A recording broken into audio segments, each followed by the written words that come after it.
Alhamdulillahilladzi anzala as-sakinata fi qulubil mu'minina liyazdadu imanan ma'a imanihim walillahi junudus samawati wal ardh wa kana Allahu aliman hakima. Ashhadu an la ilaha illallah wahdahu la syarika lah wa ashhadu anna sayyidana wa nabiyyana Muhammadan abduhu wa rasuluh wa la nabiyya ba'dah. Allahumma fasalli wa sallim wa barik ala sayyidina Muhammadin wa ala alihi wa ashabihi ajma'in. Qala Allah ta'ala fil Qur'anil Karim, a'udzu billahi minasy syaithanir rajim. Bismillahirrahmanirrahim. Ya ayyuhalladzina amanu taqullaha haqqa tuqatih wa la tamutunna illa wa antum muslimun. Wa qala ta'ala fi ayatin ukhra, ya ayyuhalladzina amanu taqullaha wa qulu qawlan sadida yuslih lakum a'malakum wa yaghfir lakum dhunubakum wa may yuti'illaha wa rasulahu faqad faza fawzan 'azima. Ibadallah, usikum wa nafsi bitaqwallahi wa ta'atihi faqad fazal muttaqun. Hadirin jamaah salat Jumat yang dimuliakan Allah Subhanahu wa taala. Alhamdulillah, bersyukur kepada Allah atas segala kenikmatan yang telah diberikannya kepada kita semua, sehingga siang hari ini kita bisa melaksanakan salah satu kewajiban kita sebagai hambanya, mendirikan salat Jumat. Harapan kita tentunya semoga amaliyah ibadah kita senantiasa diterima oleh Allah Subhanahu wa taala.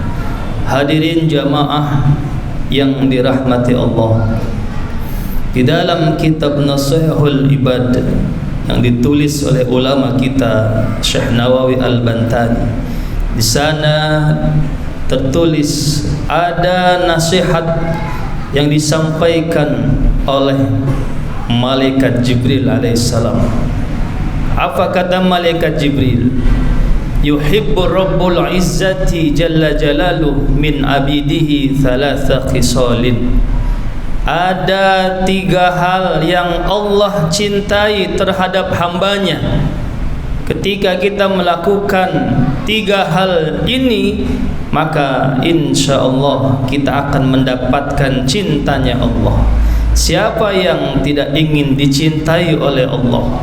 Jangankan kita dicintai Allah, dicintai manusia saja kita sudah senang. Ada orang yang senang, ada orang yang cinta ke kita, cinta karena akhlaknya, cinta karena ilmunya, senang kita rasanya. Ini yang mencintai Allah. Maka orang yang mendapatkan cintanya Allah, maka sudah mendapatkan kebahagiaan yang besar. Apa saja kalau kita ingin mendapatkan cintanya Allah? Yang pertama adalah badlul istita'ah, ay i'ta'ul qudrati fi ta'atillah.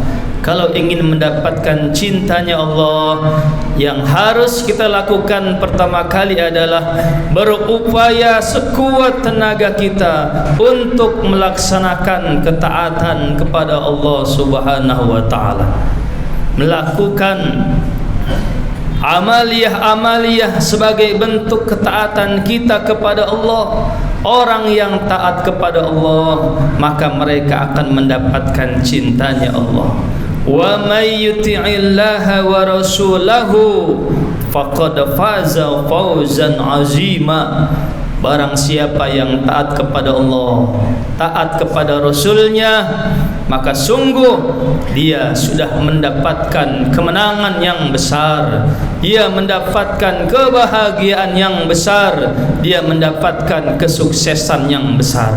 Kalau ingin sukses, ingin menang, ingin bahagia, maka syaratnya adalah taat kepada Allah dan taat kepada Rasulnya. Bagaimana kita bisa sukses? Bagaimana kita bisa bahagia? Bagaimana kita bisa menang kalau kita tidak mau taat kepada Allah dan Rasulnya? Maka yang pertama yang harus kita lakukan ketika ingin mendapatkan cintanya Allah, berupaya sekuat tenaga kita. Kita keluarkan usaha kita, tenaga kita untuk melakukan ketaatan-ketaatan kepadanya. Siang hari ini, bahkan tadi pagi kita sudah sibuk dengan urusan kita masing-masing, sibuk dengan aktivitas kita masing-masing. Semua punya pekerjaan, semua punya kesibukan.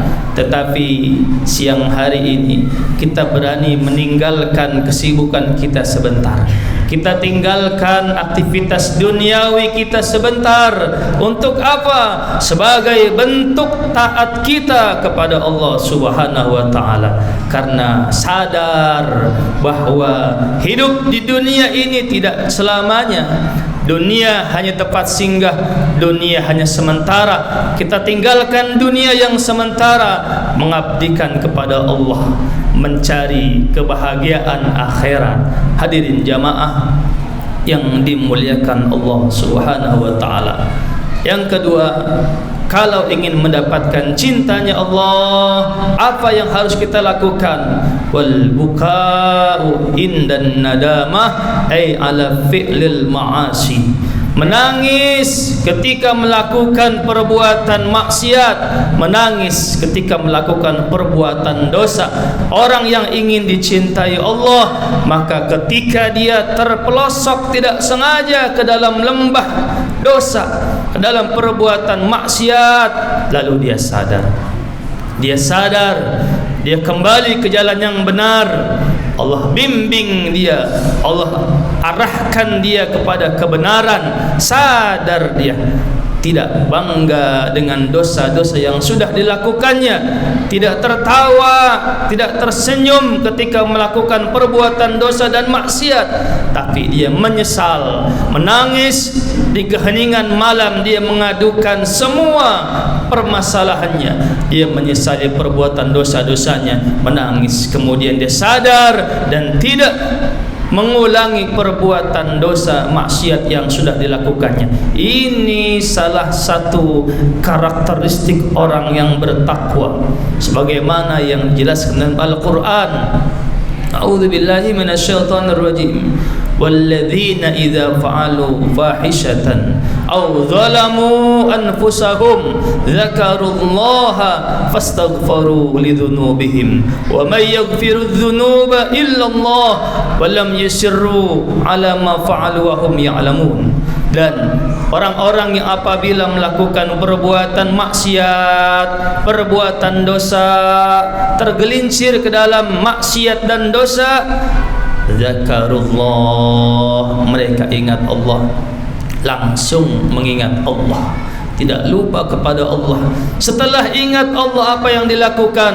Fastaghfaru lidzunubihim, kemudian mereka beristighfar, memohon ampunan kepada Allah, memohon ampunan atas segala dosa yang sudah dilakukannya. Wa may yaghfiru dzunuba illallah, siapa yang bisa menghapuskan, bisa mengampuni dosa-dosa kita kecuali hanyalah Allah.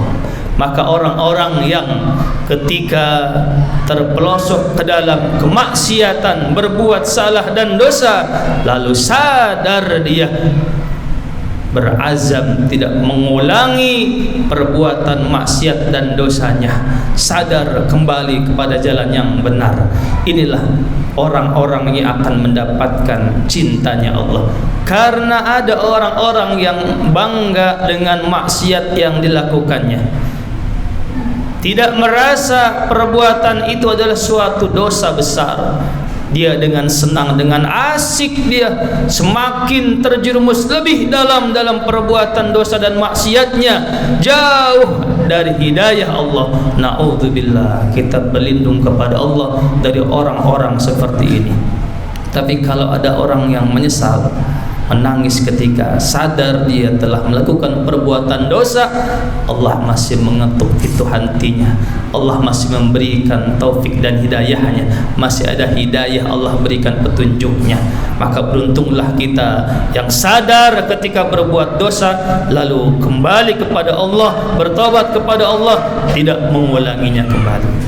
Hadirin jamaah salat Jumat yang dirahmati Allah Subhanahu wa taala. Kemudian kalau ingin mendapatkan cintanya Allah, apa pesan malaikat Jibril yang ketiga?